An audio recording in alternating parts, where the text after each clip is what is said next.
Good morning. So we're talking here about Zen and Buddhism. Um, I posted this on Facebook and somebody made a comment. The comment was very short. It said, quote, modern, unquote, Zen. UMHHM. Hmm. Like, what is modern Zen? Why, why do I say modern Zen and Buddhism 101? Because I think there's an inherent sense that Zen is either a very mysterious, distant thing, it's some kind of unexplainable feeling, or it's an ancient teaching from 2,500 years ago. Um, but really, Zen and Buddhism is about human nature, our own nature and everyone else's nature, and how to live with less or no suffering, how to overcome the suffering of life and live a better life for ourselves and for other people. And that's a universal purpose and meaning. So this is our life now. If it's something that's going to be nice ideas or beautiful ideas from some wise person thousands of years ago, that's nice, but how does that help us live better? So that's why I put in the word modern, not like, oh, I have to update. The old teachings are no longer good. We have to replace them. That's not the point. It's more about this is something for us today. And Zen and Buddhism are, some people would say it's a religion, some would say it's not. For me, it's a religion only in the sense that it's about how to live life better and find real purpose in life. And for me, that's what a religion is. Other people would say, oh, if it doesn't have a God, it's not a religion. So, but that's not how I see it. So, this image here, this is a lotus flower. The lotus flower is sometimes used as a symbol of our true nature, which is what Zen and Buddhism are concerned with. What is our true nature as human beings and as sentient beings, thinking beings? Our true nature as a lotus is no matter what we're surrounded by, our own mind is always pure. Our deepest self is always pure and true and not affected. The lotus flower is a symbol of that because they grow in muddy water in general in lakes that are very full of mud and dirt, and they come up from under the water where they can't even be seen invisibly, and suddenly they appear and they open up very beautiful and clean and pure no matter what their surroundings are. And this is our true self, is always ready to open up and be beautiful and clean and fresh.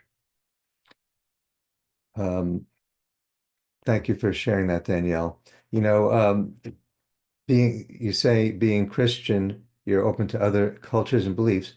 Zen often makes a point that you can be a practicing Christian, Jew, or Hindu, or any other belief system and still practice Zen and Buddhism.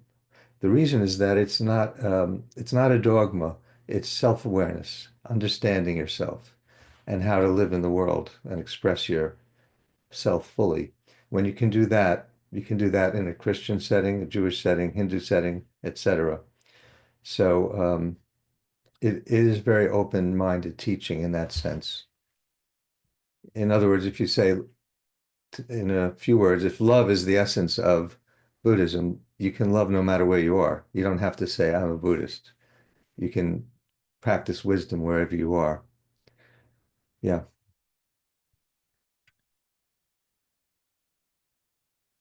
Oh, I want to give a short poll, only two questions, and it'll give me an idea who the audience is and what's most important to you.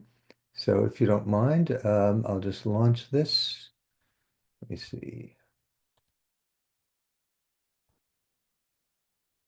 Okay, you should see the poll. Just try to answer these two questions, all right? The first one is a single choice. The second one, you can choose multiple choices.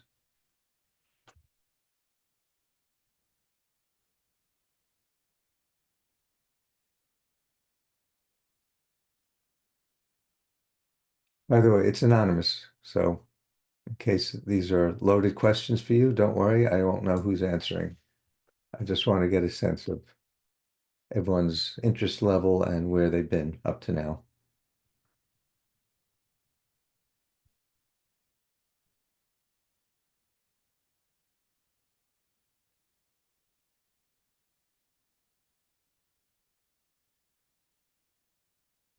Hmm. Okay.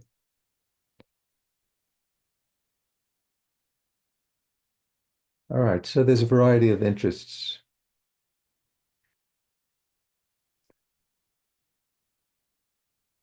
Um, give it another 30 seconds.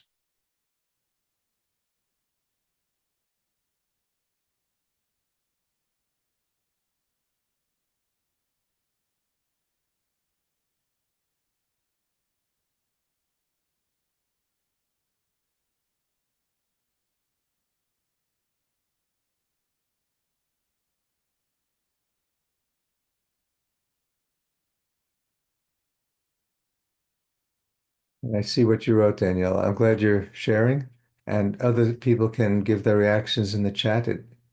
It's a beautiful thing because we can see what each other are thinking while I continue to talk, which is important, right? I do want to cover certain material, but the chat adds another dimension, which is really enjoyable. So don't hesitate if you want to say something in the chat. Okay, I'm going to end the poll and share that so you'll all see it. So a variety of previous experience and pretty broad or general interest across the whole spectrum of history, concepts, experience, some of Zen, and feeling better, finding more meaning. Okay, good. Thank you, everybody. Okay, so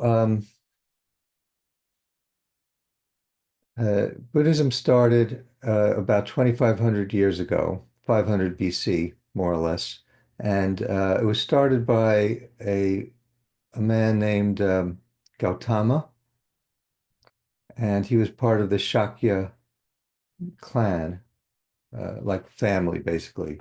So he was a Shakya, but his name was Gautama. And there's a myth, there's some doubt whether he was son of a king or of a successful upper middle class civil servant. Um, so he wasn't necessarily extremely wealthy, but he was definitely comfortable and secure. And he lived a good life. The story is that his parents wanted to protect him from the suffering of the world because they were told he might become a religious leader and abandon their life. So most parents don't want their children to leave them and, you know, not inherit the family business or way of life. So the story goes that they protected him from the world of old age, suffering, and death and even poverty. So one day, though, he got curious. He was a very gifted, kind young man, and he decided to find out more about life. And he left his home property and his little community and went out and he saw a sick person suffering, and he saw someone dead, a corpse. He saw old age. He saw people getting older and weaker. And when he saw all that, he suddenly woke up to the fact that no matter how comfortable we are in life, it's all temporary. There is no security in this life because everyone's going to experience some combination of old age, suffering, illness, and death ultimately. So this was a shock for him.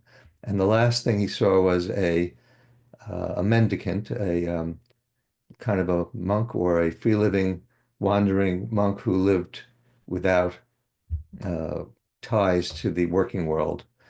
And that was a common thing in India at the time. And he said, this is the life where I could focus on finding the meaning of life. I have to leave everything I know and study the meaning of life. Okay, Andre. Well, there's a whole thing about girls staying with parents and boys staying with parents. Maybe that's a whole other presentation we could have. There is a lot to be said about it, but for the moment, we're not focusing on that. So he left, and for 6 years, he studied with two teachers. They lived a pretty simple, limited life, no excesses, and he studied ancient texts, and he actually became a teacher very quickly. He was very gifted. But after 6 years of that, he finally said, I'm going to just starve myself, make my senses weaker so I can be more spiritual. And he tried that for a while. Finally, one day he collapsed and he said, if I keep doing this, I'm just going to die. It's never going to work. This is not the right path.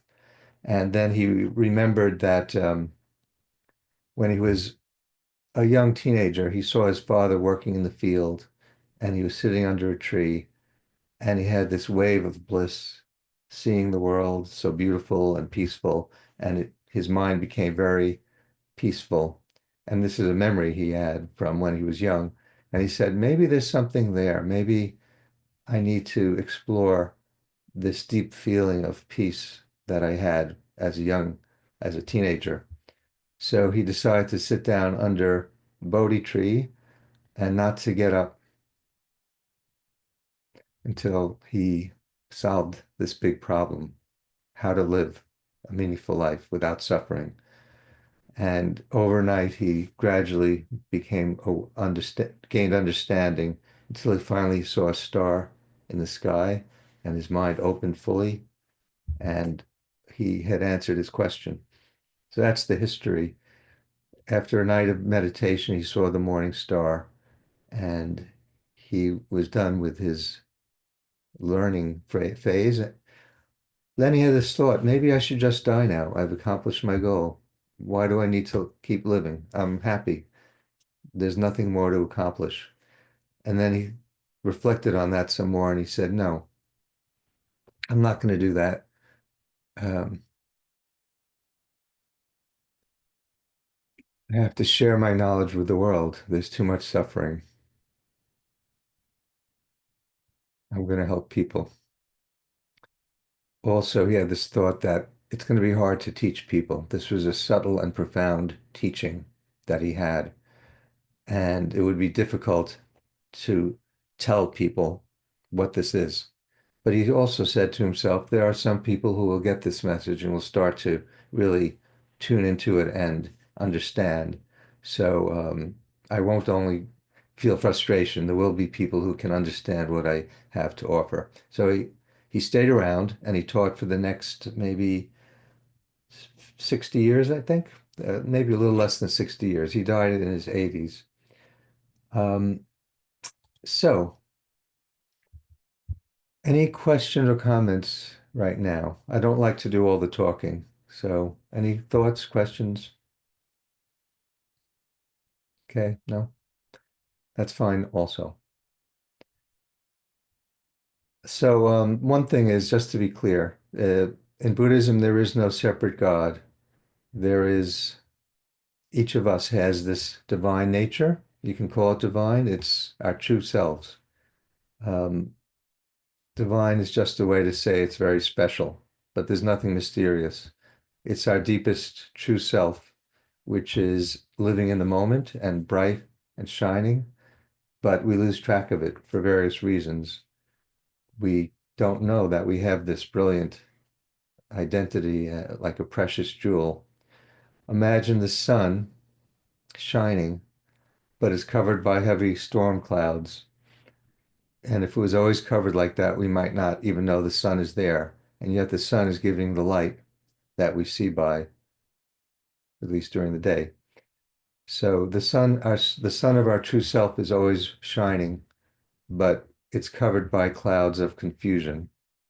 So we have to do some work to dispel the clouds and see a clear sky and see what's really going on and feel joyful and free and be able to help other people as well. One of the summaries Buddha gave when someone said, well, what's your teaching? Just make it simple for me. He said, do as much good as possible, avoid doing harm, and purify your mind. The third part of that is very important because if you just say, be a good person, a lot of people try to do that.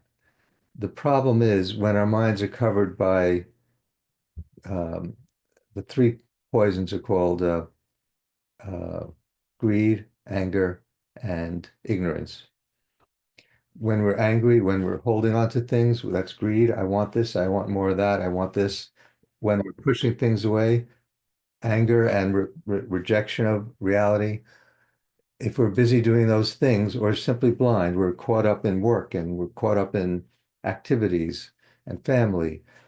Not that those things are wrong. Working and having family or love in your life and community, those are all good things. But if we lose track of who we are as a result of that, then we cannot do good because our mind is not clear. We're going to miss a lot of things that are going on around us and how to make a difference.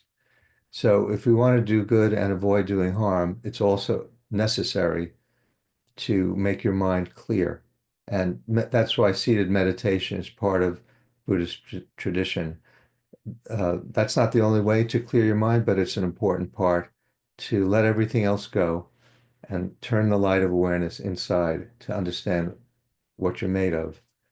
And purifying the mind is very important. It's not a moralistic. It's not about morality or moralism. It's not, this is good, you're bad. It's more about seeing clearly what's going on around you and inside. Okay. Any questions? I must be doing a good job. No questions. Um, but like, if I want to summarize the most important single thing out of all this so far is Buddhism is fundamental about our human nature. It doesn't matter what country we live in, what period of time in human history, our nature is human nature. And to achieve our highest potential, we can follow this path of doing good, avoiding doing harm, and purifying the mind. Now, there's hundreds of thousands or millions of pages written about Buddhism and Zen. So obviously there's more to say about it than just do good, avoid doing harm, purify the mind. That's a obviously very shortened version, but there is more to it. So we're going to talk a little more about that. And welcome, Michelle and Peter. Thank you for coming. So we're going now. How did that went backwards? Okay. So we're going to do a little purifying of the mind. If you want to turn off your camera, it's okay, or just uh, sit comfortably, upright, and rather than close your eyes, you can look down, like don't focus on anything. Your eyes can look downwards, sit comfortably. I'm gonna set a 3-minute timer, um, and we'll meditate.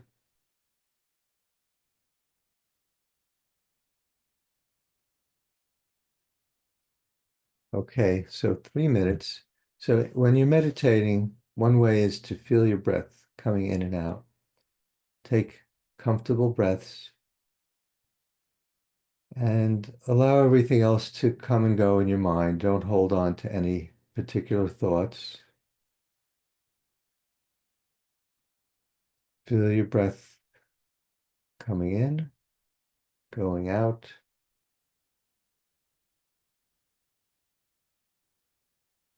Feel yourself expanding into the whole room and into the whole world. Your energy extends everywhere. So I'll let you do that.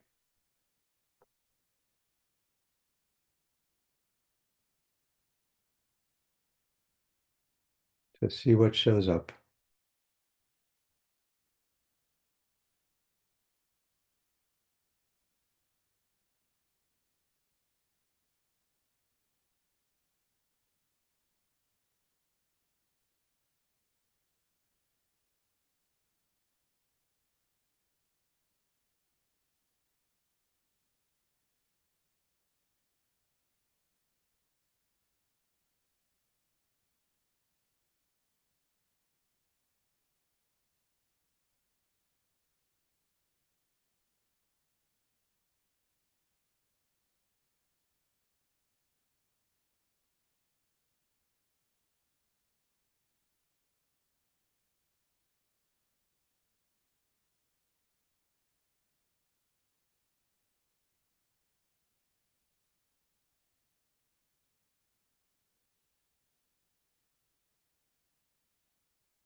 If your mind is thinking on something, it's okay, but bring yourself back to your breath and feel your body present.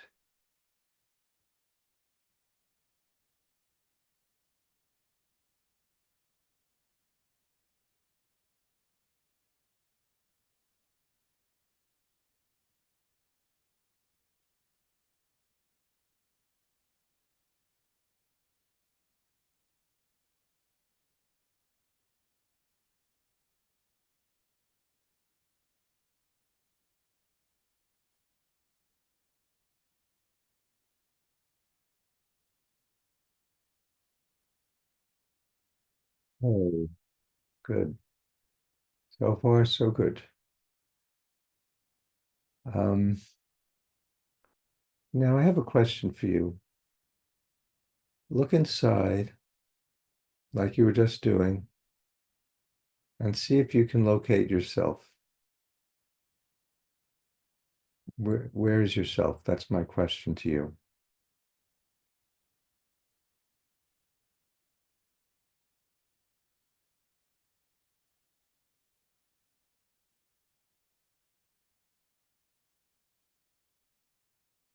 Is there a self somewhere?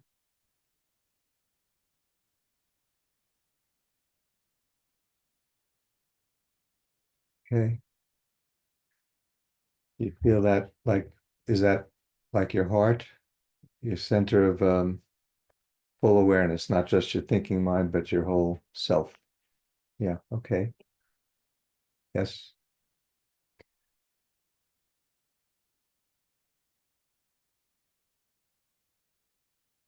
Yeah. Does anyone, this is maybe a setup, but do you see a self? See, I have a question for you, Danielle. You're aware of that sensation, but who's aware of it? Who's aware? Who is aware? Yeah. Where does our awareness start?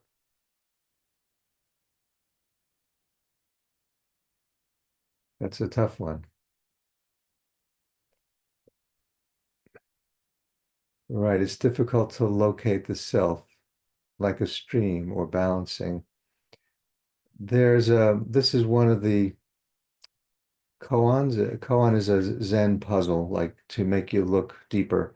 This is one of the koans. It's a very old one, which is, where are you? The thing is, people sometimes say, oh, my awareness, that's me, my awareness. How do you see your awareness? Who's aware of that? How do you know you have awareness? So a different kind of answer finally appears if you persist consistently with this. Where are you? What is my awareness? You find out that it's not so easy to answer.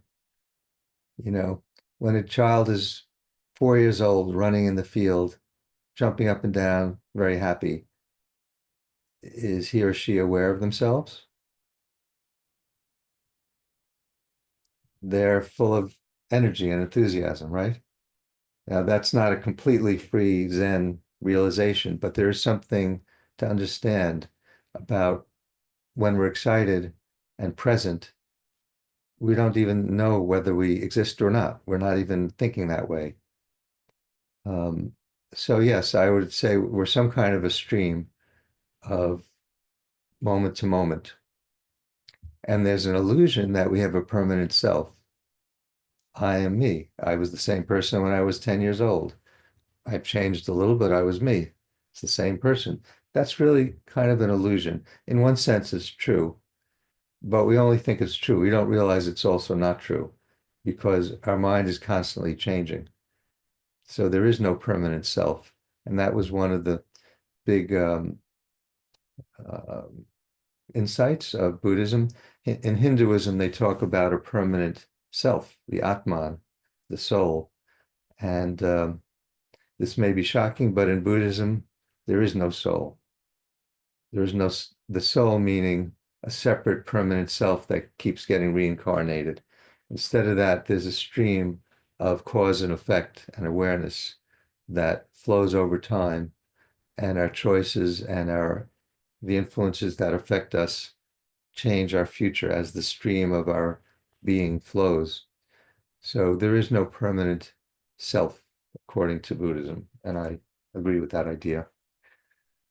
I'm seeing you nod, Danielle. See, that's why I like the cameras on. At least I get to see what people are responding to. All right. If anyone else doesn't mind showing video, it's always enjoyable to see your lovely faces. So it's up to you. Andre, I can see you there, but I can't see you because your face because the light is kind of dark. But it's, oh, there you are. See, that moment changed everything. All right, let's continue forward. I wanted to show some of the wisest people I've known had no direct connection to Buddhism as a religion or as a teaching. Um, they were just wise people and they found other ways to express truth. One was a computer science professor, very dynamic, not like the typical computer scientist, very introverted or intellectual, very dynamic, wonderful person, very kind. He died too young, and there were 1,000 people at his funeral because he made such an impact. Um, Wonderful person and very expressive, and he found ways with every aspect of his life he expressed. And another person was a psychotherapist I had in my 20s. So, and here are some quotes. William Blake was talking about the same thing. How do you know but every bird that cuts the airy way is an immense world of delight, closed by your senses five? Poetic language. What he was saying is maybe there's a universe of wonderfulness and delight in every little creature, but because we're blinded by our own ignorance, we can't see it. It's right there in front of us. And Plato said something similar about seeing the shadows of reality. We don't realize that we're not seeing reality itself in full. And Dogen, a Zen teacher from the 13th century in Japan, he said, don't wait for great enlightenment. Great enlightenment is tea and rice of daily activity. Yes, Daniel, the cave. That's the Plato's famous cave analogy of people who are chained inside of a cave and they only see the shadows of things that are going on behind them, and they don't realize what those objects really are. They just see shadows, and they think the world is made of shadows.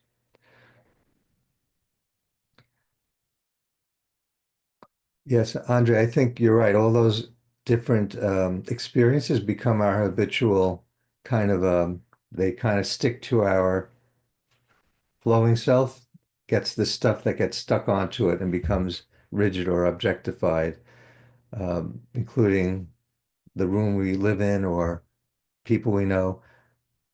We need to live and have things and have people, but when we get stuck on certain imagery, our mind becomes more limited. Anyway, I do once when I was meditating at the Zen monastery, the reason it's helpful is that you do it pretty intensely. And after a couple of days of that, one morning I woke up and went down to the kitchen to the dining room where they were starting to prepare breakfast. And suddenly I saw these people coming and going as this most wonderful, it's hard to put into words. I understood this saying. This was the great enlightenment. The great way is right there. We just don't see it because our mind is clouded. But I saw people coming and going, bringing food out, going back to the kitchen. And I felt such a wonderful feeling seeing the activity. So it doesn't require, being in front of an altar or inside a church or a synagogue or anything. It's life itself.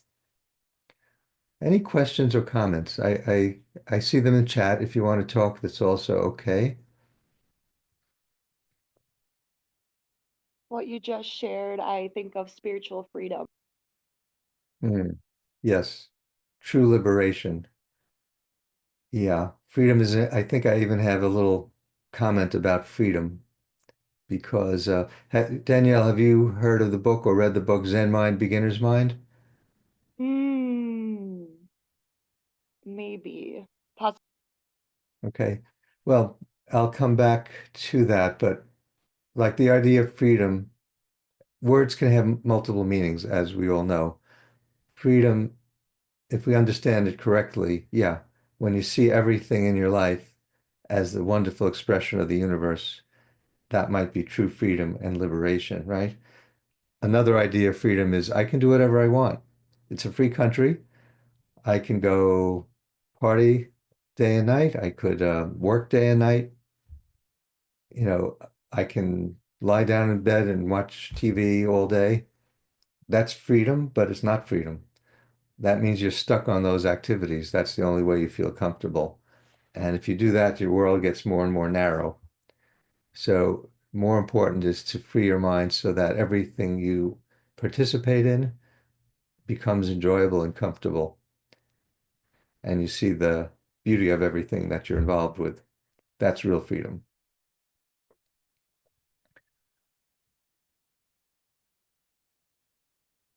Okay, Lisa. You know, maybe I'll share the recording later and you can watch it again also. And everyone will get it, of course. Okay, let's look at these principles. How many here, Peter writes, internal, not external, is freedom? In a way, yes. Yes. The thing is, when you're free internally, you see the external as free also. But I think I would say, yes, you're right. When you free yourself internally, your own being, when your mind is free, then you see the whole world as a free place. It's a big topic, but yes, internal freedom. How many here have heard of the middle way?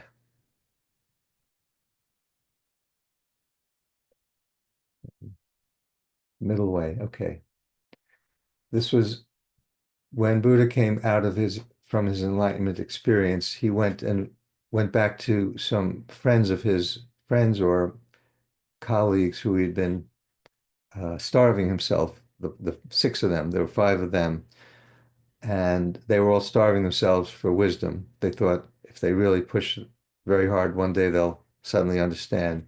And Buddha wanted to help them realize this was not the right path because he found a better way. So he came to them, and the first thing he taught them was the middle way. Okay, and Lisa, this everyone can understand this. We're going to get to how to free yourself internally. I'm glad you brought that up. This is what this is all about, really, as well as helping other people. But what is the middle way? We neither indulge ourselves with excessive food and drink and pleasure, and neither do we torture ourselves with extreme denial. So when we're hungry, we eat. We can live a life, family life. We could live in a monastery. We could do anything there, but nothing. I'll be very blunt or clear about this. There's a sex is not prohibited. However, if you're jumping around with multiple partners and going overboard, that's another form of indulgence. So it's a kind of a healthy balance, to live life so that your mind can stay clear and you can work on this path because really human beings are so capable of wonderful accomplishments that we shouldn't be focused on starving ourselves or stuffing ourselves uh, with pleasures or denying all pleasures and torturing ourselves. Those are below our true capacity. What we are capable of is great wisdom and helping other people and helping ourselves to a wonderful life. And that's so much more important than those extremes of denial or pleasure. So we walk on a middle way, and then we work on these other aspects of awareness and wisdom and insight so that we can achieve our potential. Buddhism is non-dualistic. It doesn't cling to this or not this. Again, when you're really happy, You're not thinking this or not this, right? Yes. No. Sometimes it's no, but it's not based on dualistic thinking. Do you want to jump off the cliff? No. Very clear. Um, inside of that, we may be holding on to other things. So it takes some work. It's not enough just to say, okay, yeah, I'm good. Because there's always going to be some hidden things until you've really done the work. But fundamentally, when your mind is free, you can say yes or no freely. I want this, I don't want this, but it's for good reasons, not just because you have to have it or you hate it. You let that go. So so the first teaching was the middle way, and along with that, in this first sermon, was the Four Noble Truths. And this is also very important. Um, Buddha or Gautama, who became Buddha, he started with an awareness when he saw these people in pain or dying or dead. He said, this world is full of suffering, birth, illness, aging, death, separation from what we love, and being close to that which we hate. All these things are forms of suffering. So that's the first truth. But then, what's the cause of the suffering? Those things are not inherently suffering. It's because we're clinging, we're trying to grab onto things that we want. I want that. I don't want that. Go away. All those reactions chain our mind down. And the third thing is ignorance, which is blindness, because we're preoccupied and full of other thoughts and desires. We can't see clearly what's in front of us. So greed, anger, and ignorance are called the three poisons. Basically, craving and discrimination, liking and disliking, is a problem. It prevents us from seeing our immense true nature. So the third noble truth is the end of suffering, which is giving up craving and discrimination. Uh, how to do that? That's a big one, right? Um, so the fourth truth is this path to be able to give up craving and discrimination, as Lisa says, to free yourself internally. That's why there's a path. It's called the Noble Eightfold Path. Now, in Buddhist teaching, there's even some teachings that says there is no path, no suffering. There's a Heart Sutra, which maybe some of you have heard of. The Heart Sutra is very profound. It goes beyond the path to the nature of reality itself, but we don't have to go there. That's pretty deep and profound and subtle. So we'll stay for the moment with the path. And this is the Eightfold Path, which can be divided into three things. Uh, you know, some of the teachings for self-help and personal growth are pretty good, but a lot of what I hear, especially the people who are trying to sell something or have a system, they leave out important parts. One of the things that people say is be present, be present. You can't be present until you've done the work to clear your mind. So we need wisdom, ethics, and mental practices. And when we can do all three of those, we can start to clear our mind and see reality and be present.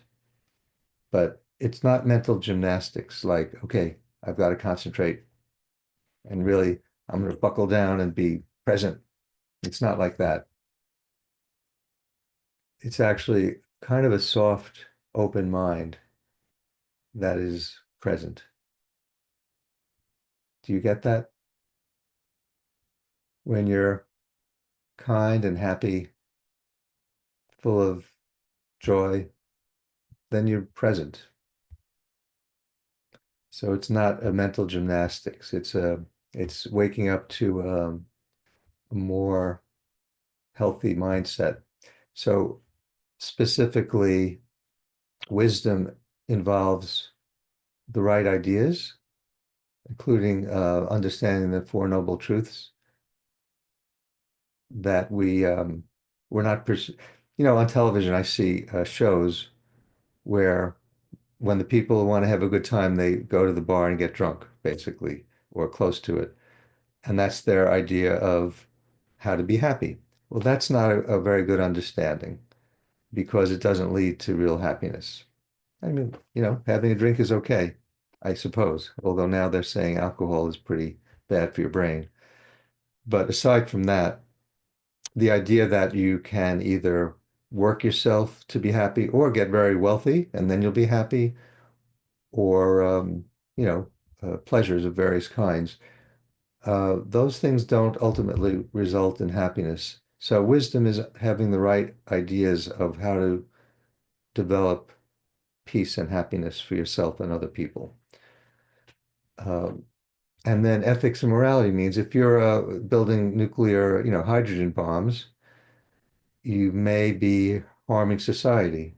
So you can't find wisdom when you're hurting people if your way of life is harmful. So right speech, right action, and right livelihood are important components of this eightfold path. We live an ethical, moral life, which is helpful to other people and helpful to ourselves, balanced, and try to do work that helps other people or at least doesn't hurt other people. And the third component is mindset.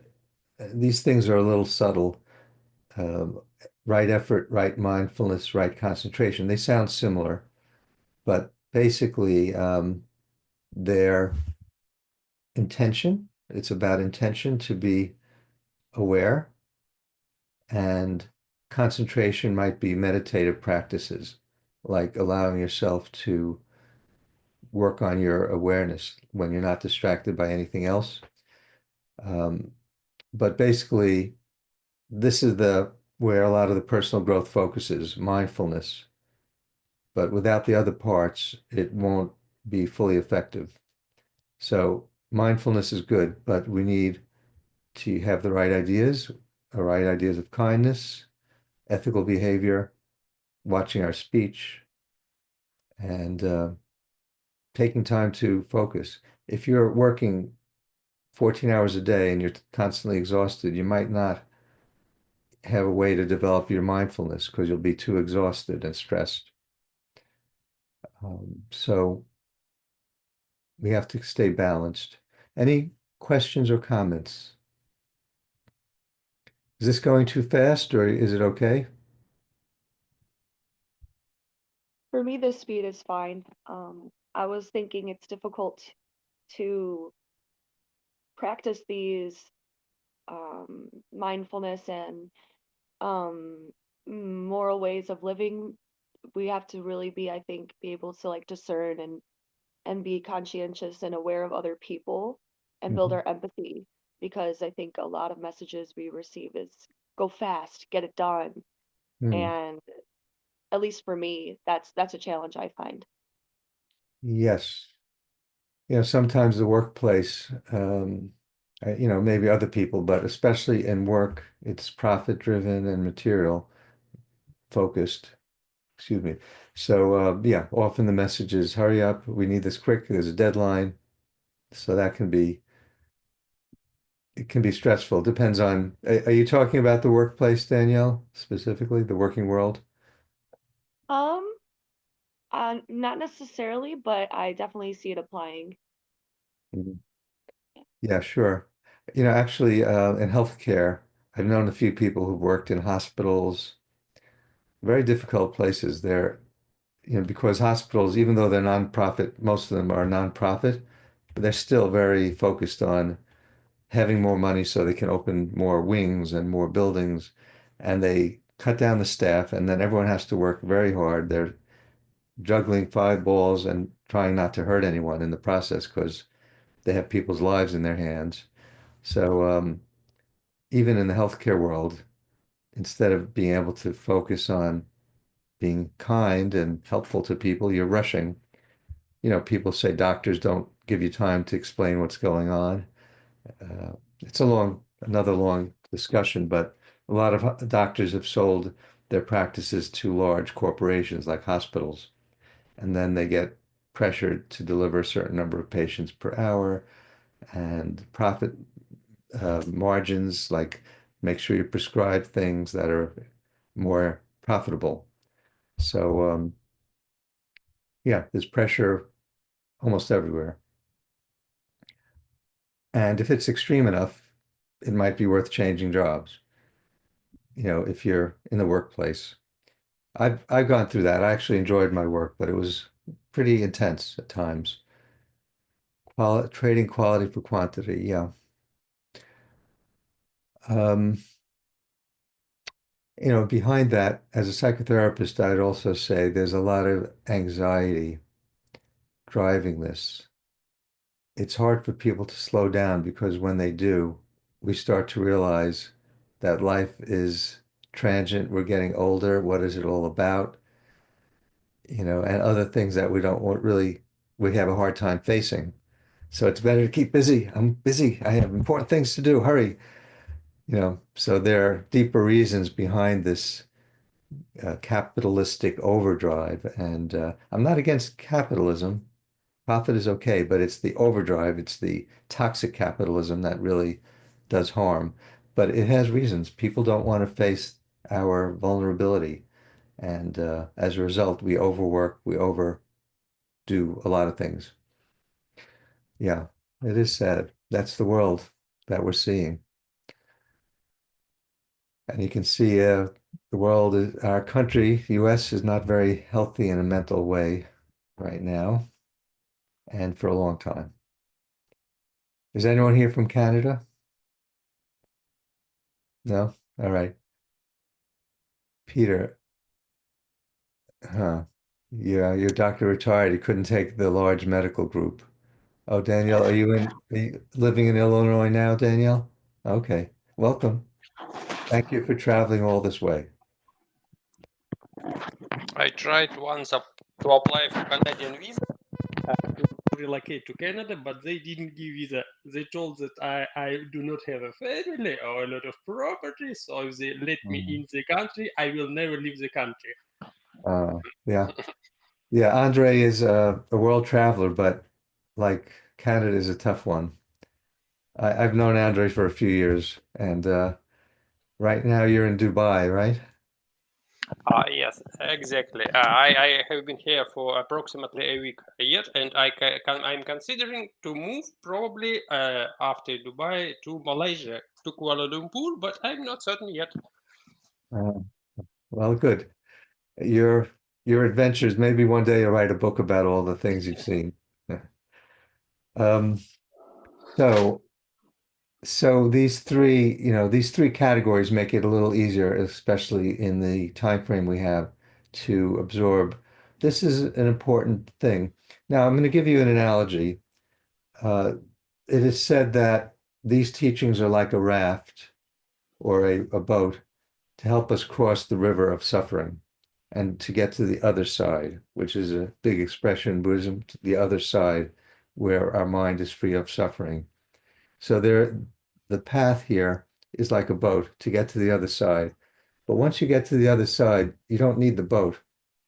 You don't carry the boat on your shoulders for the rest of your life, because then you're naturally expressing your true nature, and you will naturally follow this eightfold path.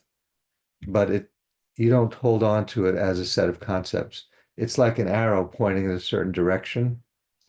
So we follow that arrow to get to where we need to go, or like a boat or a raft to get across the river. But we don't carry that boat forever. It's a way to get there. So now another thing for those who are saying it's difficult, this is difficult. If it was easy, everyone would be in bliss. Everyone would be in nirvana. No suffering, no pain. I'm perfect. No, it's not so easy, right? So the teaching says, calls it the three treasures or the three jewels, which are having a teacher. a wise advisor. It could even be a psychotherapist, just a little plug there, but somebody wise who you can get your support from. So if you start to do something a little crazy or harmful for yourself, you'll get some feedback. This is not the right idea. Let's try, maybe try something different. So that's the teacher. The teaching is the truth itself, which has nothing to do with who your teacher or friends are. It's the truth about human nature and life. And the third part of the three treasures is the having a community, which is in Hindu, I guess, is Sangha. Um, so the Sangha is a practice community. Now that could be just a few people, or it could be a much larger group, but it means there's some people who are with you and you're all trying to do something together to find this truth and live this truth, and you're not alone. So it's also helpful not to try to do all this by yourself. Any thoughts? By the I way, would say, yeah, go ahead. I would say, for example, for me in Christianity, like having a community for any religion or spirituality is helpful to be held accountable to whatever goals you have. For example, in Buddhism, reaching this inner sense of, I guess, peace.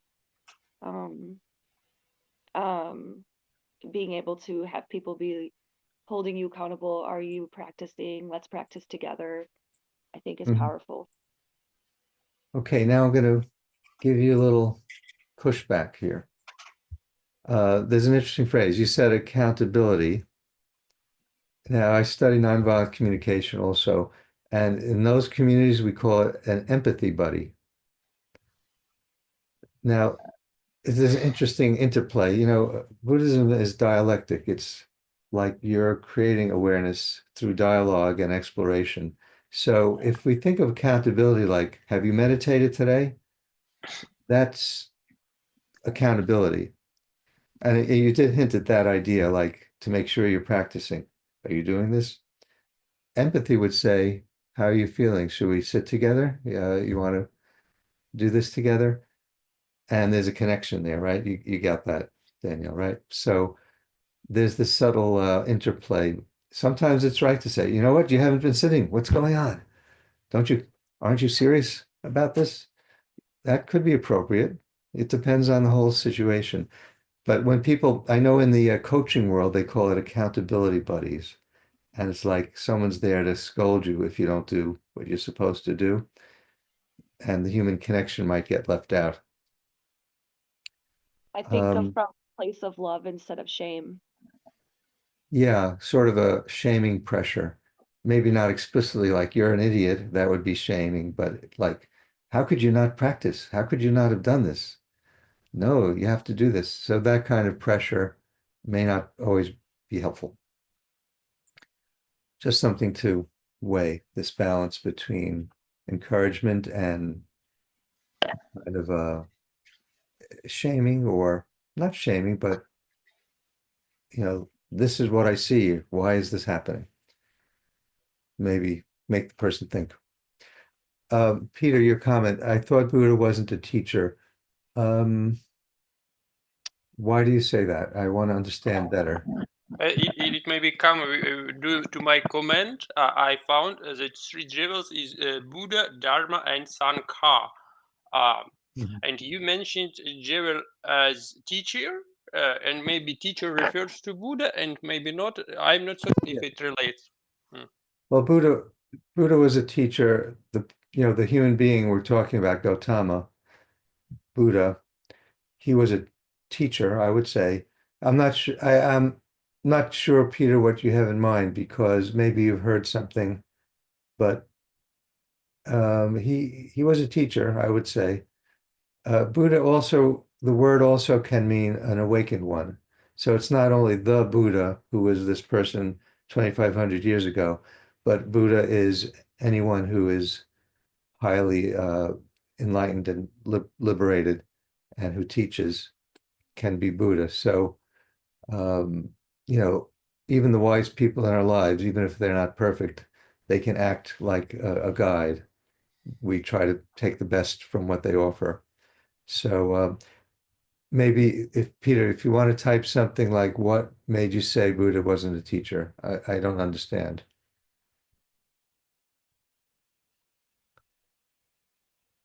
If you want to, or you can tell us if you want to unmute. We're going to go 2 hours, by the way. I used to do this an hour and a half, and we're always rushed at the end. And if we run out of material, we'll stop earlier, but at least we won't be rushed. All right, if you decide to type something, Peter, I'll respond. Let's continue on. So, how does this three treasures apply to our lives? It's hard unless you're very gifted. One thing with Gautama Buddha was that he clearly was very gifted as a young person. He found his this wisdom when he was 28 years old, and he worked it out himself. So he was born with a lot of insight and a good nature and a loving family, and that all allowed him to do this with some support from two other teachers, but eventually he did this himself. But for most of us, that's quite difficult. So the three treasures are there to help us along this path. We have good friends who are wise people. We have the truth, which we can read books, we can attend talks. And the Sangha is a community of people who are practicing. There are quite a few in New York City, and probably in most towns have some kind of Buddhist association. Some of them have better practices than others, or more uh, well focused practices. Some are less well focused, but that would be something to explore if you are interested. But having a community is helpful, a place to go with other people, whether they're accountability buddies or empathy buddies. It's good to do it with some other people. Okay, Danielle, if you can stay, that would be nice. If you cannot, thank you for letting me know. It's up to you. Maybe your cat will stay if you can't. How's that? Okay. All right. So that's the three treasures. And anyone here who's here in New York, I'm in Long Island, outside of New York City. Anyone in this area, there are a lot of communities in Manhattan and even some in other boroughs and New Jersey. So you can find Zen and Buddhism to join a group. Okay, now I'd like us to meditate again. Think about how you've been responding to what we talked about so far, and try to reflect on having a path to end suffering and what that might mean for you. So I'll set a 3-minute timer. All right, sit comfortably. Try to be fairly upright and eyes looking down. Feel your breath and consider how you're feeling right now.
So pay attention to your sensations.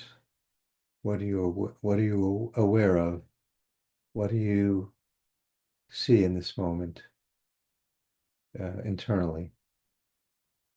What are your sensations, thoughts, feelings?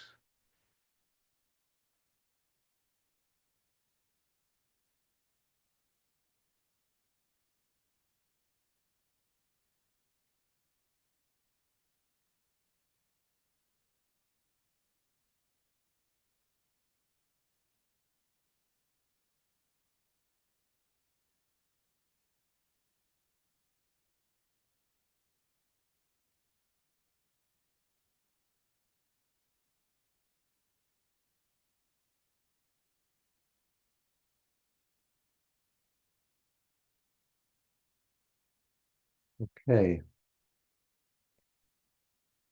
so does anyone want to share what they experienced and what they're feeling, thinking, feeling, and what sensations you have?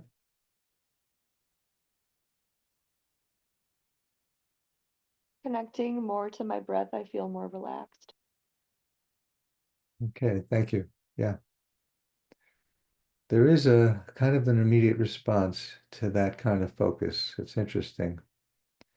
I mean, not everyone feels it right away, but it's there. It's not so far away either. Anyone else want to say something or type? You can type it in the chat if you prefer.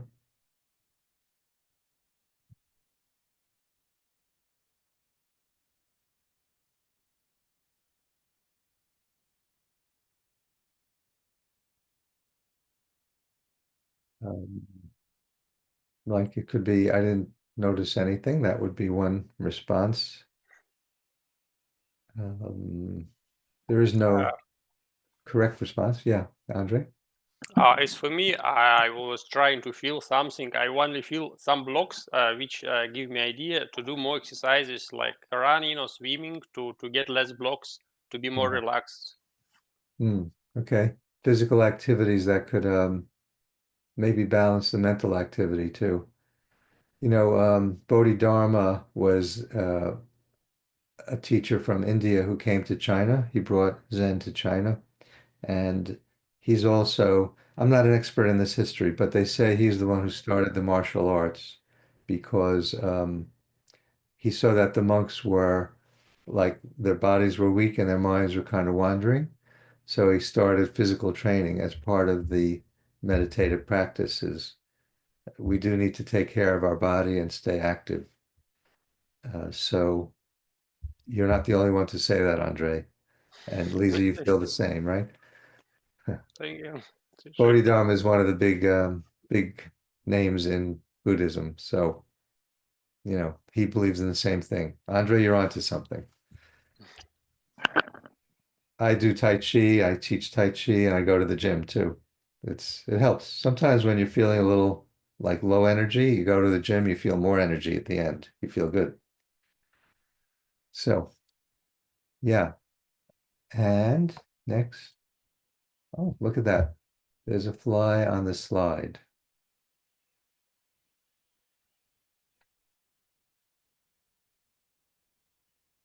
Should I tell him to shoo?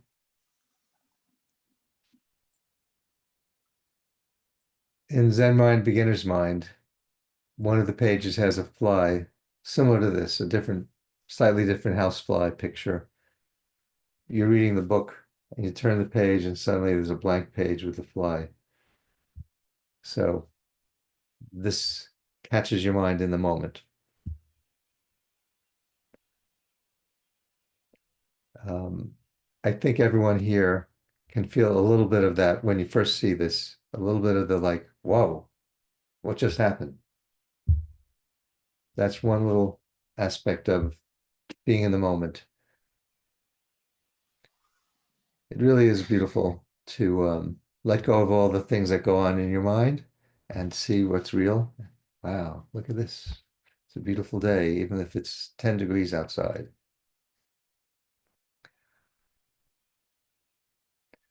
So, any questions?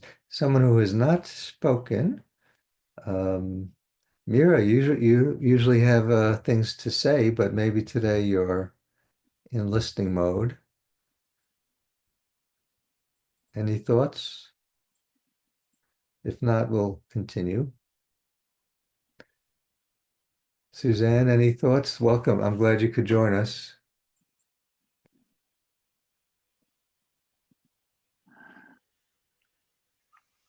Okay.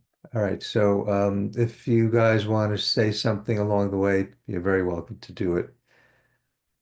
People are confessing that they don't meditate, but one way to look at it is if your mind is very busy and you're uncomfortable, one approach is to sit quietly, shut everything else out, come back to yourself. You don't even have to call it meditation, but it's giving yourself a chance. All those feelings we have, anxiety, depression, obsessions, compulsions, all of those things are illusions. It's a little bit like if you're having a bad dream, it feels very real at that moment. And then when you wake up, you realize none of it is real. So our brains create a lot of big illusions that are very captivating. They seem very real and important. And there are some important things, that's true. But the obsession with them, the inability to let go, the repetitive thought over and over and over, all of those things are unnecessary. These are turning a simple reality into a painful suffering. Um, Everyone has some difficulties to overcome, but they become suffering when we're really stuck on them, fighting with them, and that doesn't help us. So if you don't think of meditating, but now and then you sit still and let your whole body and mind come back together. Sometimes it takes 5 or 10 minutes. That's all it can take sometimes. And then you'll say, wow, what was I worried about? I Not a big deal. So for Peter, it's easier to meditate while moving. Yeah, that if it works for you, that's good too. Um, and maybe because we live in a sedentary nation where we're on computers or sitting a lot, just the fact that you're moving, Peter, could be helpful because we need to remind ourselves that we are mind and body and it's all one thing. So it's us. We're not just a brain thinking. So if it's working for you, keep doing it. So Zen is Buddhism. There are really no sects or differences. Buddhism is human nature. But what makes Zen is that it focuses on direct communication, less on dogma, less on not dogma, less on scriptural teaching, and more on direct communication, direct awareness, and meditation. So Zen emphasizes meditation and less ritual, and yet there's a lot of ritual in Zen, and there's a lot of books written about Zen. So I wouldn't make a big difference, but some people think in terms of Zen, some think in terms of Buddhism. Zen originated in China. The Chinese were less, um, let me put it the other way. In India, hundreds of thousands of pages have been written about Buddhism. Like they don't have just a threefold path, it's an eightfold path. There's lists of 10 precepts, three this, eight that, 16 this. It's very elaborate and well thought out system.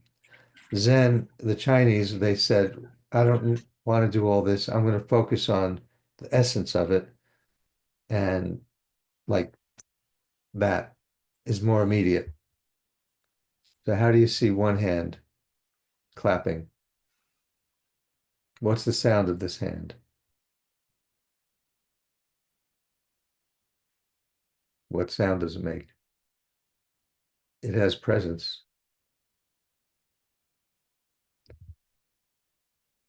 That little bit of insight you have not little, but important taste is a little bit of Zen awareness. Danielle, you look like you're thinking stop for a minute, like, oh, what? Yeah. That pause, not knowing, is like a doorway into something bigger. Just think about it. Um, so Buddhism is good, Zen is good. So Buddhism might, the traditional Indian approach was more a lot of discussion about the truth, and that's beautiful. And then in Zen, it's more focused on right here. So these are different approaches to the same understanding.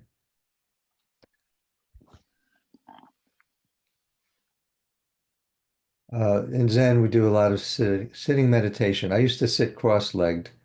I ended up injuring my hip and needing a hip replacement from sitting so immobile in pain. So now I sit on a chair. I also practice and teach Tai Chi Chuan, but Zen is also every single activity, even when we're asleep. Um, it's just that because our minds are busy, sometimes it's good to step away and sit and just turn inside, feel what's going on, and let it process. Things start processing, and we start to become more aware and softer, more connected to the world, and eventually more things open up and perceptions open up. So that's why there's seated meditation. Um, I don't know if I want to, I might come back to these stories. They're good stories, by the way. Uh, you see this picture. This is a very short story. There was a Zen teacher who used to do this with the bow and arrow for anyone who approached him. He would aim an arrow at their heart. I imagine some people ran away, but finally one person came up to him and said, that arrow, that arrow is for killing. What arrow gives life? So then the teacher said, now I have a real student, finally, because he knew that what was really about was overcoming the fear and stating, almost like blurting out, I want life, not I don't need the arrow in my heart. I want the arrow that gives life.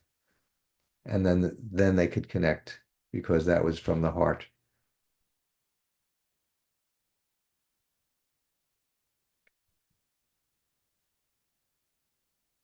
How many of you have had a situation, you can just think about this if you prefer.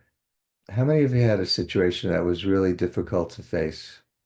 It could be ending a relationship. It could be going to a neighborhood that was a little dangerous or jumping off a bungee jump. You nodded a little, Danielle. Yeah. Most of us have had some difficult situations to say, no, I've got to go ahead and do it. And somehow it makes us bigger. Not everything. Some things are self-destructive, but um, doing something that needs to be done, even if it's difficult, is a good growth experience. So freedom doesn't mean the freedom to avoid difficulty. It's the ability to handle everything with joy and not feeling threatened, rather than the pursuit of self-interest. So we talked about that a little bit.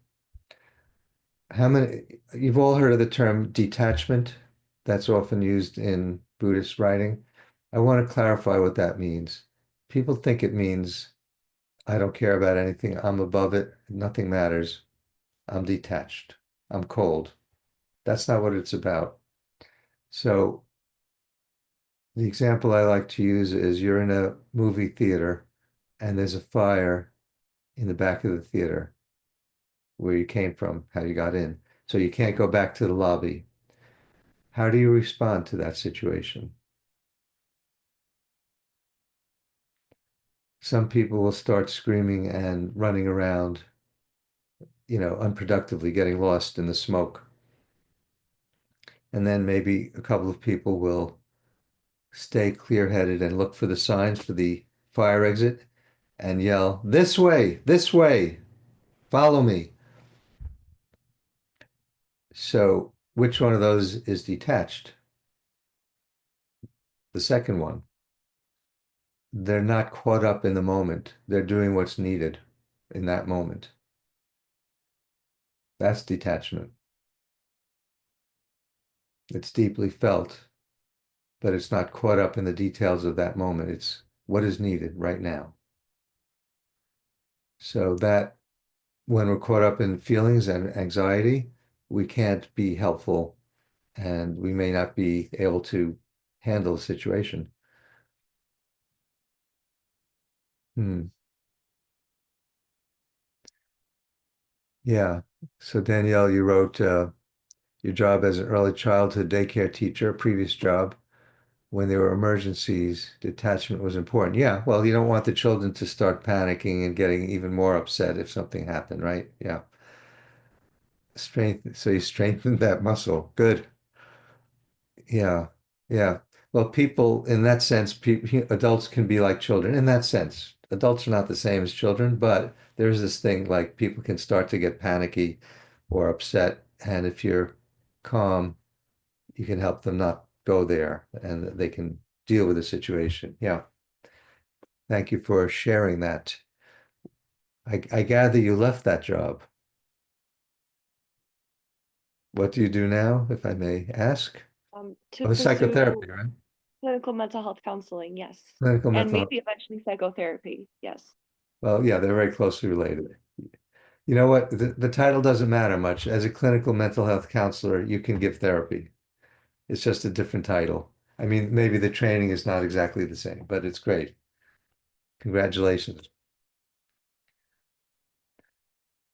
One other example is this is about the difference between pain and suffering.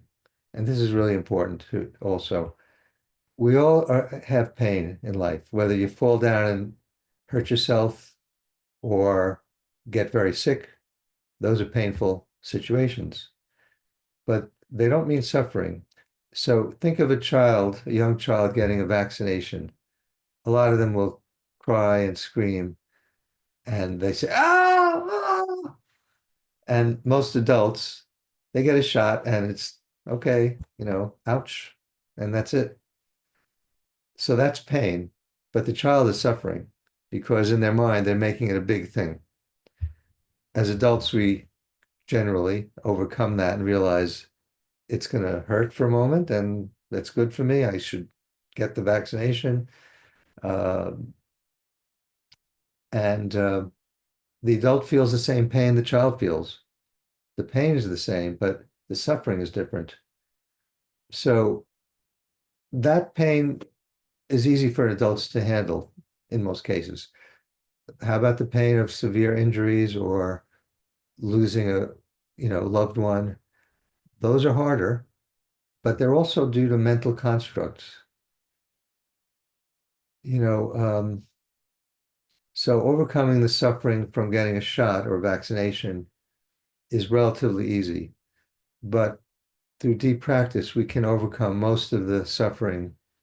I mean, to truly overcome all suffering is quite difficult, but we can greatly reduce it and be the person in the theater who's leading people out of the fire or handling young children who are fighting or getting hurt and not panicking.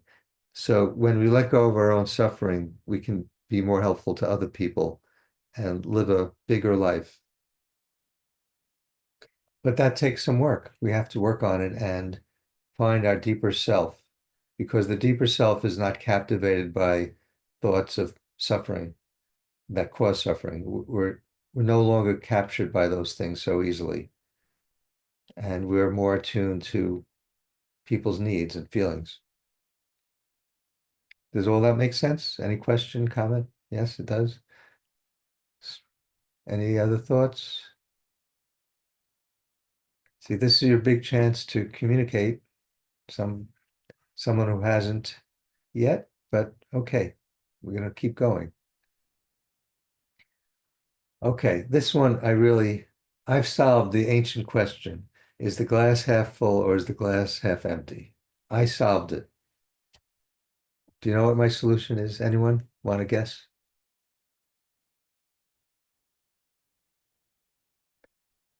This is a tough one, right?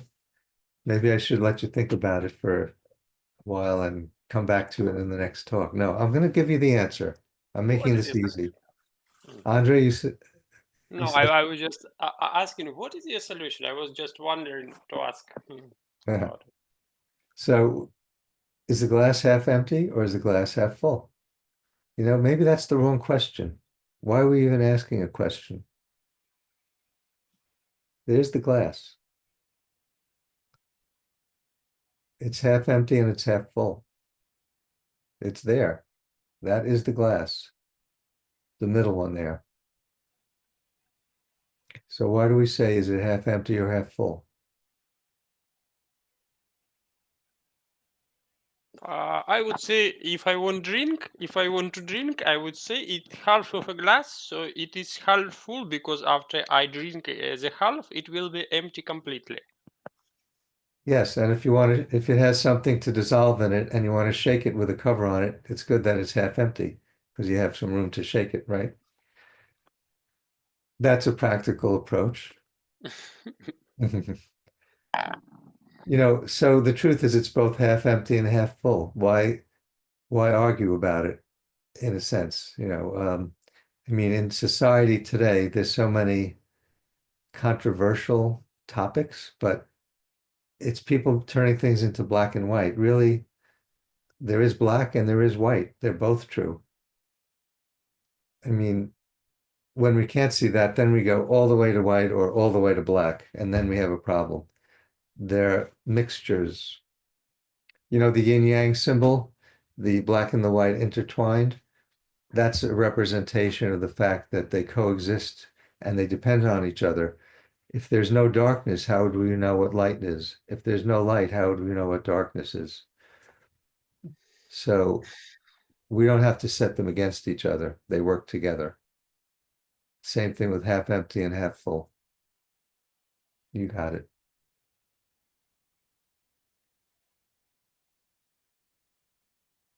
So, well, yeah, Peter, if you're in a bad mood, and you're very thirsty, you might say, this glass is only half full, damn it. It all depends and as Andre said, if you wanted to, well, he said the same thing, really. Like if you want to drink it, oh yeah, it's half full. Depends. If you're in a good mood, you'll say, wow, there's some water here. If you're in a bad mood, there's only half a glass. It's still the same glass. So how do we live with Zen and Buddhism? Try to really make the Four Noble Truths yours. Like think about life. There is a lot of suffering in the world, and we experience suffering ourselves. The longer you live, or the more difficult environment you're in, the more suffering you're likely to know about. So try to make the Four Noble Truths part of your real understanding of what life is like. And the Eightfold Path, you can look it up later and think about it. Do you use your words wisely, including being quiet when necessary or speaking when necessary? Are your actions in harmony with your surroundings? Make things better? Um, is your work not hurting anyone, or at least maybe helping people? So think about all those things. Who are your friends? Are your friends supportive of your best self? If not, maybe choose friends or emphasize the friends that are supportive and well focused in life, and communicate from the heart, be authentic, and try not to get carried away with the pressures. As Danielle said earlier, a lot of people want you to rush, hurry up, let's go, quick. Try not to get swept away as much as possible. Occasionally it may happen, but try to arrange your life so you're not under panic or pressure, and gradually change your life so that you have more control over that.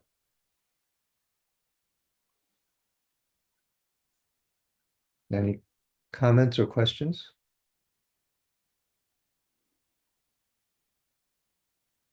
Okay, think about it. How do you change your life so that you have more chance to be happy and balanced and grow? What can you do?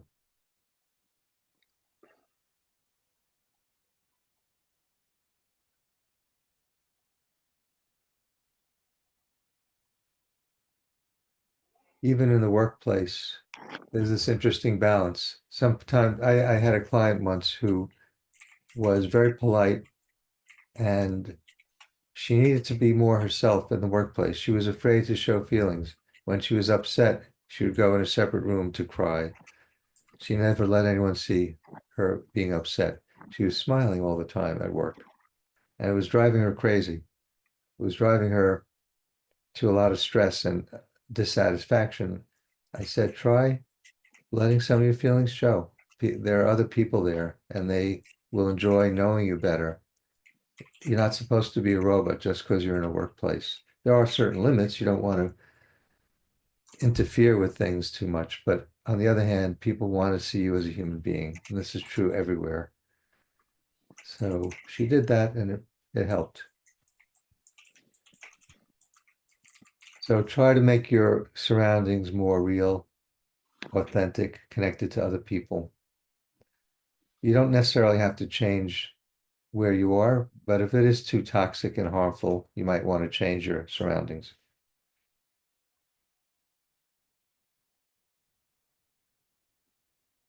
Yeah, as Andre said, practice things that will help you adjust to where you are and what's needed, whether it's a job skill or communication skills to get along with your fellow workers or your boss or your partner in life, your children, your parents. Here's one. This is me. In the gym, I don't bring my phone. I especially don't like it when people sit on the equipment checking their playlist for 5 minutes, and I'm waiting for that same equipment. So I don't believe in bringing the phone into the gym, just experience being there. Oh, that's a pet peeve for everyone. Good. I'm not the only one. Okay.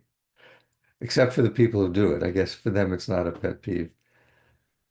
Um, the last time it happened, I spoke to one of the people working at the desk at the gym, and they said, yeah, tell us next time it happens, and we'll do this. You don't have to go and talk to them yourself. So that's a bit of diplomacy there. Take walks, feel yourself, go for a run with a friend or not, enjoy the silence. I just learned this thing that in Finland, people don't feel a need to talk. If they're with other people, if there's nothing to say, they're quiet. They don't do small talk. I haven't been there to see exactly how they do that. But then later, I saw a thing on Facebook with a Finnish person and a Swedish person talking. The Swedish person was going blah blah blah blah blah blah blah. The Finnish person was like, and then he turned around and walked away. So I guess there's some truth. The Finnish people don't make small talk. They only say something if it's meaningful to them. Just something to think about. Try to be around people who make you feel healthy and bring out your best traits. And when you have obligations, fulfill them in a skilled, generous way. And take control of your life. Try to determine how you set your future direction.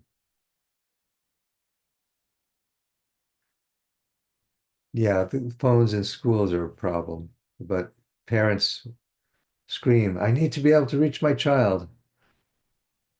So the schools have a hard time because then the school board tells them they have to allow schools to have phones. We have bigger problems right now. I mean, some schools are cracking down on it, yeah. Um, I think it varies state by state, county by county, right? As a teacher, Danielle, did you ever have preschoolers with phones? No. No, okay. Oh, actually, some toy phones, yes. Mm. Very upset. When my son was in elementary school, they started having something before there were cell phones. They were little phone-like devices that could communicate with other kids in the class through some kind of signals. I don't know. So he wanted one. I fought it for a year. Eventually, I let him have one, but it's hard. Because then all their friends have it and they're left out. But I dragged it out. I avoided, you know. Right now, he's doing well. He's doing nuclear engineering, fusion energy, because that's the future of energy if we can solve it, not fission. Yeah, like a walkie-talkie. It was like that, but they would use it in the classroom, which wasn't great. So this is most important, though. Try to take control of your life, whether it's expressing yourself more fully, learning how to communicate, uh, focusing on friendships and relationships that help you, finding a community or a teacher to support you in your growth, and not getting overly busy. Try to gradually take control in those ways so you have time to grow as a person and enjoy life. Again, there's something to think about. This is not something you do instantly. Normally, it takes a process. The last words of Buddha were, all component things in the world are impermanent. They do not last. Work hard to gain your salvation. So we don't depend on our children, our parents, our friends, our spouse. We don't depend on anything other than ourselves ultimately to find liberation. Um, Everything else is an important part of expressing who we are and our true selves, but we shouldn't depend on anything else to save us. We are our own guides. We can get help and support, but we have to take care of ourselves. And this often happens with children when they have problems, especially adult children. You can get pulled into it over and over, and yet you have to have your own space to be yourself and make sure you're living your life, because that's a good model for the children to see also, that their parent is a model of good living and wisdom. I think you get my point. So, this one I already quoted with Dogen, but there is a saying from a Zen teacher, if you meet Buddha on the road, kill him. This is, Christians would never say something like that, right? Kill you. That wouldn't go, right? Well, what this means is don't even be attached to Buddha. You are the ultimate source of your own wisdom. So he wouldn't say that to someone who's just trying to find out about Buddhism. Yeah, kill Buddha. This was said to a person who was already devoted to Buddhism and studying. So words have context. It's important who you're saying them to.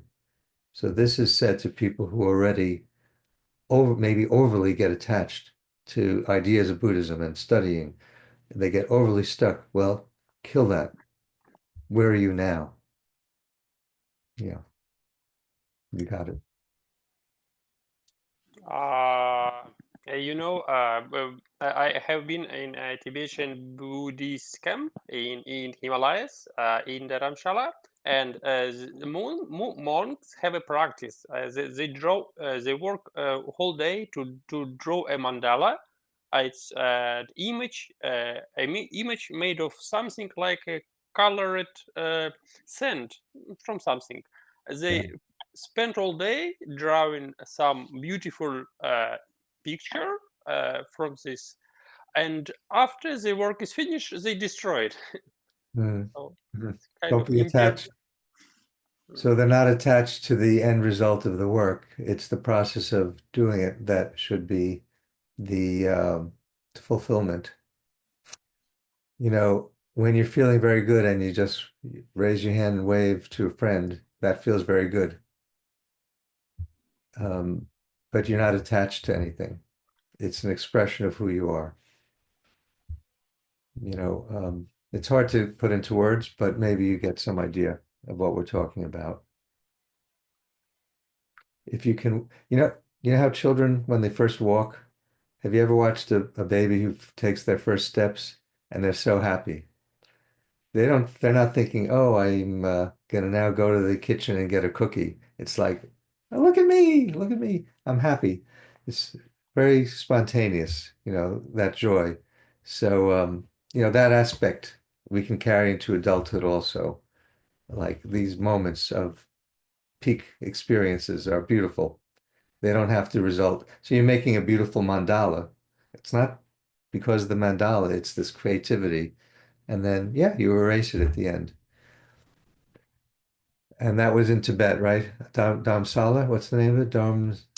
Yes, exactly. Dharamshala, it's where His Holiness the Dalai Lama resides. He has a monastery where he resides. He teaches pupils, and there are a lot of monasteries around the area Mhm. where followers also do teachings, practice, etc. Mm. Yeah, great. Um, so, summarizing, we shouldn't forget this is a compassionate teaching. You know, even people who seem to have a good life, very wealthy people, we see some of them, in the news, they're suffering. I mean, it's not obvious, but they're caught up in this worldwide pain of life. And, when we see that, it may be an inspiration for you to understand that we have a bigger purpose. So that first statement is another quote from 2,500 years ago.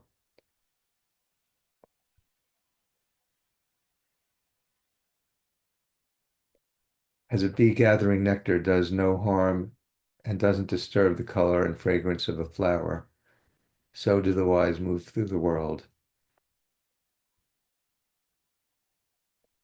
That's kind of being in harmony, being in Christianity. Okay.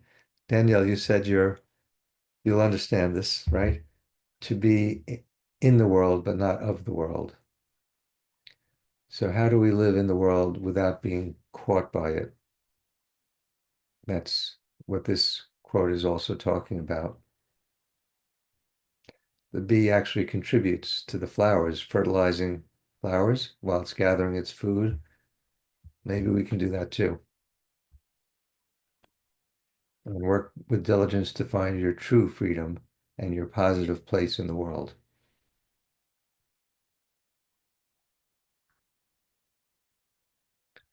So that's what I would like to offer today.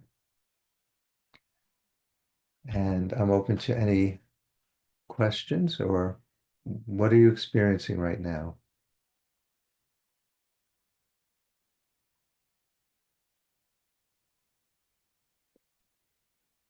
What are you not experiencing? One question for me is Mhm. where are you located? Long Island. New York State, Long Island, near New York City. You've heard of Long Island, right? We're infamous. Okay. Were you ever in New York, Danielle? My sister lives in New York, actually. She moved there recently. Got it. All right. Well, now you know where I am. And when I travel, I used to have a Zen group that I was part of in Manhattan, and that eventually disappeared for various reasons. The teacher died eventually, and then now I go up to upstate New York near Woodstock. There's a very nice monastery there, so I go up there and join with them from time to time, and I keep going. And I'm a slow learner, but at least what I'm learning goes deep. So it's taken me a while, but it's a beautiful practice. Uh, Danielle, you want to save a screenshot? Oh, yeah, sure. Do you know how to do that, or you? Yeah, sure you can. Otherwise, I Yeah, it wouldn't. would just be, I see your little picture in the top, and then the screen that you're displaying, no one else would be in the picture. Okay, sure. Yeah, if anyone wants to talk about therapy, let me know. And also, I do have more talks coming up. Actually, let me put the link. I think most of you know, but Suzanne and you, Danielle, maybe you don't know the link by heart. I think the other people do. So if you go to there, you'll see what's coming up.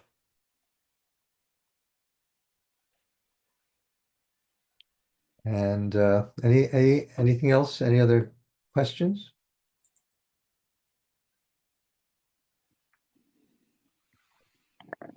Oh, Andre, no? Okay. No, I was just curious. It is like 10 p.m. in Dubai. In New York, it should be afternoon, middle of the Yeah. afternoon. It's like 1 o'clock here. Oh, So 9 hours difference, yeah. All right, thank you everyone for coming here. If you have any questions, you can email me later. Um, in that website there's also a contact form, just to start it off if you wanted to write to me. If you have any questions, feel free. Thank you for coming, Suzanne and Danielle, new people, and the old timers too. So I'll see you in 2 weeks. I have a workshop on communication if you want to do that, and other things as well might interest you. I'm glad you came here. I hope you enjoyed it. thank you very much. All right, I'm going to stop the share, and there we go. All right, bye everybody.